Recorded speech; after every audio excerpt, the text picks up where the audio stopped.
गुरु प्यारी सात संगत जी, आप सभी को प्यार भरी राधा स्वामी जी। संगत जी, कितनी हैरानी की बात है कि हम पूरा जीवन उन चीज़ों को पाने के लिए दिन रात एक कर देते हैं जो हमारी हो ही नहीं सकती। क्या हमने कभी इस सच्चाई पर गौर किया है? माया के छलावों के पीछे भागते भागते हम थककर चूर हो जाते हैं। माता पिता, पति पत्नी, बच्चे, मित्र, धन संपत्ति सभी अंत समय में साथ छोड़ देते हैं, बल्कि कई बार तो मौत से पहले ही आखिरी सांस छूटते ही ये नाते हमेशा के लिए टूट जाते हैं। फिर भी हम जीवन भर इन्हीं के लिए जीते हैं और इन्हीं के लिए मेहनत करते हैं। जब समय निकल जाता है तब एहसास होता है कि हम हवाई किले ही बनाते रह गए। अब पछताए होते क्या जब चिड़िया चुग गई खेत।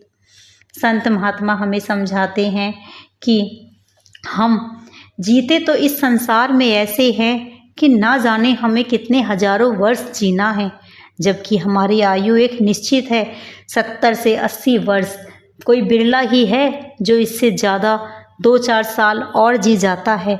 लेकिन हम तैयारी इस तरीके से करते हैं, ऊंची ऊंची इमारतें बनाते हैं, बैंकों में ज़्यादा से ज़्यादा बैलेंस इकट्ठा करना है, एक सुंदर गाड़ी चाहिए और हमें ना जाने कितनी तरीके की सुविधाएं चाहिए, जबकि वो सिर्फ कुछ हमें अपने जीवन में कुछ समय के लिए ही चाहिए और उसके लिए हम पूरी दिन रात मेहनत करते हैं और अपने असल को, अपने वास्तविकता को भूल जाते हैं। संत महात्मा हमें समझाते हैं कि झूठा नाता जगत का, झूठा है घर बास, यह तन झूठा देख कर सहजो भई उदास। सहजो भाई ने मनुष्य को संसार की नश्वरता के बारे में भी सावधान किया है। वे समझाती हैं, चेतावनी देती है कि यह संसार नश्वर है, इसलिए इसके सभी रिश्ते नाते, रूप तथा पदार्थ भी झूठे और नश्वर हैं। इन्हें सत्य समझकर इनके मोह का शिकार होने वाला शरीर भी सदा नहीं रहता। कितने दुख की बात है कि जीव झूठे शरीर और झूठे जगत के मोह में फंसकर सच्चे और अविनाशी प्रभु को भूल जाता है, जबकि मनुष्य का एक दूसरे के साथ संबंध नौका में सवार अन्य यात्रियों जैसा ही है। वृक्ष के नीचे छाया में आराम करने के लिए एकत्रित हुए यात्री वृक्ष को ही अपना घर नहीं मान लेते। इसी प्रकार संसार में सगे संबंधियों का साथ भी बिल्कुल ऐसा ही है। यह साथ कुछ समय के लिए है। यहाँ सभी लोगों के आने जाने का सिलसिला चलता रहता है। निरंतर संसार में लोग जन्म ले भी रहे हैं, मर भी रहे हैं, लेकिन फिर भी मनुष्य इस संसार को ही अपना असल माने बैठा है। यहाँ संत महात्मा हमें समझाते हैं कि अरे भले मानस, आज तक तूने अनेक बार संबंधियों के मरने का पर विलाप किया, उसका क्या लाभ हुआ? अब तक तुझे संसार की रीति का ज्ञान हो जाना चाहिए था कि ना कोई मित्र संबंधी किसी के साथ जाता है और ना ही साथ होता है। यह सब रचना झूठी है, सारे रिश्ते झूठे हैं। हमें भी एक दिन मृत्यु का शिकार हो जाना है। महाभारत में एक वृतांत आता है कि यक्ष ने युधिष्ठिर से सवाल किया कि संसार में सबसे अधिक अचंभे वाली बात क्या है? तो युधिष्ठिर ने इसका बड़ा ही सुंदर उत्तर दिया। उन्होंने कहा कि सबसे अधिक अचंभा इस बात का है कि लोग दूसरे की मृत्यु को देखते हैं, लेकिन उन्हें यह भ्रम है कि शायद उनकी अपनी मृत्यु कभी नहीं होगी। संत महात्मा हमें समझाते हैं कि मन में कभी सोचकर देखो कि तुमने संसार में आकर कौन सा अच्छा कर्म किया। पशुओं की तरह पेट भरकर सोकर तुमने अपना जन्म बर्बाद कर दिया। यह संसार नश्वर है। इस दुनिया में और इसके पदार्थों में हमें ज़्यादा लिप्त नहीं होना चाहिए। कमल का फूल कीचड़ में रहता है, लेकिन कीचड़ में लिप्त नहीं होता। इसी प्रकार यह दुनिया दलदल में के समान है। हमें इसमें धंसे बिना इसी में रहना सीखना है। नाव पानी पर तैरती है, लेकिन पानी उसमें भरना नहीं चाहिए। यदि नाव में पानी भरता है तो नाव पानी में जरूर डूबेगी। इसी प्रकार हमें संसार में रहते हुए अपने सांसारिक कार्य को करते हुए बस उस प्रभु की याद रखनी है। कलयुग में एक नाम आधारा, कलयुग में कहा गया है कि उस परमात्मा को पाने के लिए हमें कोई जतन नहीं करना। हम जो भी करें सिर्फ उस परमात्मा की याद में करें। हर पल हमारे मन में सिर्फ उस परमात्मा की याद बनी रहे।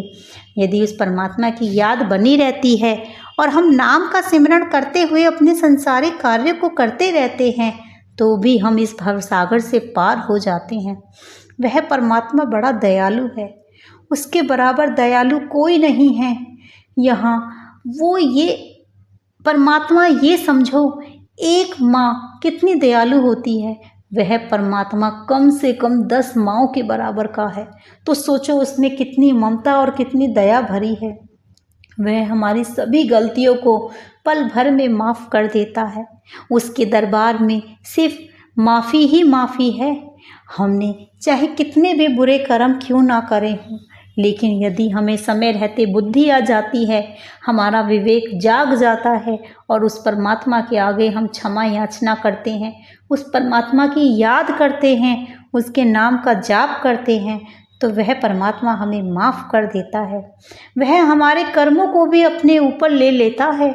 हमारे कर्मों का वह सूल का एक कांटा बना देता है, लेकिन हम फिर भी उस परमात्मा को याद नहीं करते। इस दुनिया में कोई भी वस्तु मृत्यु के बाद ना तो साथ गई है और ना कभी जा सकती है। संत महात्मा हमें समझाते हैं कि कितने भी आप लोगों को देख लो, महान कितने बड़े ऋषि मुनि संत महात्मा हुए, आज तक कोई अमर नहीं रहा है।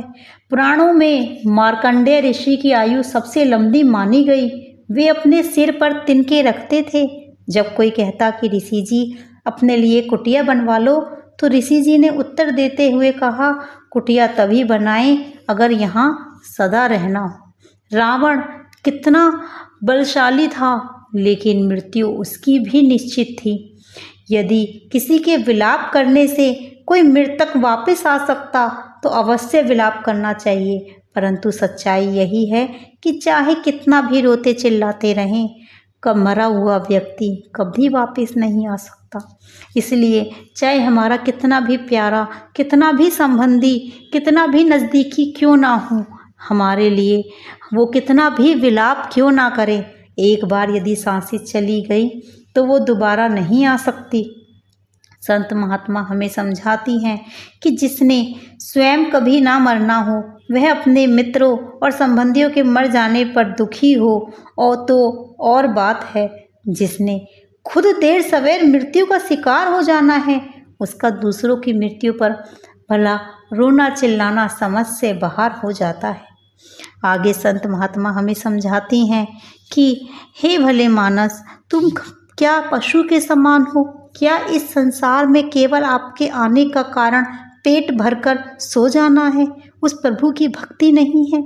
कितनी 84 लाख योनियों के बाद हमें यह जन्म मिला, जबकि कितने ना जाने हम कितनी बार किस किस योनि में हमने दुख सहे होंगे। मनुष्य योनि में भी कोई सुख नहीं है।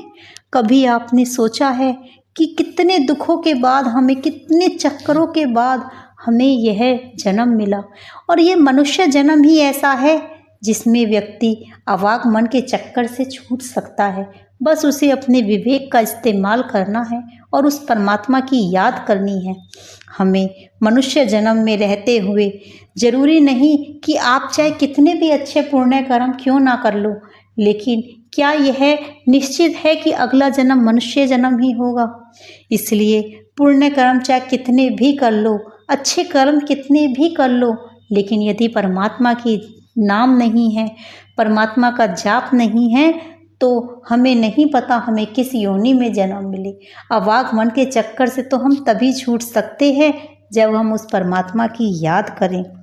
संत महात्मा हमें समझाते हैं, हमें चेतावनी देते हैं कि यमराज तुम्हें एक पल भी इस घर, किराए के घर में रहने नहीं देगा। और किराए का घर क्या है? हमारा खुद का शरीर। हमारा शरीर जिस दिन हमारी सांसें रुक जाएंगी, यमराज पल भर में हमें इस शरीर से धकेल कर बाहर निकाल देगा। मर जाने के पश्चात हमारे जितने भी रिश्ते नाते होते हैं सारे ख़त्म हो जाते हैं और हमको एक नाम बॉडी रख दिया जाता है कि बॉडी को उठाकर यहाँ रख दो, बॉडी को उठाकर वहाँ रख दो, बॉडी को ले चलो, बॉडी को जला दो या बॉडी को दफना दो। सारे रिश्ते उसी वक्त ख़त्म हो जाते हैं।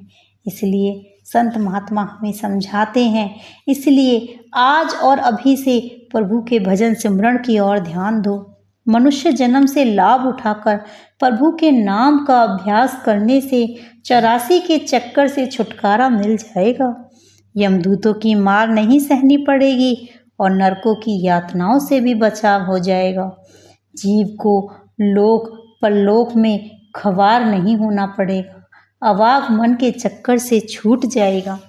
इसलिए साध संगत जी, संतों का हुक्म है कि सिर्फ तुम्हें मेरी बताई युक्ति नाम का सिमरण करना है।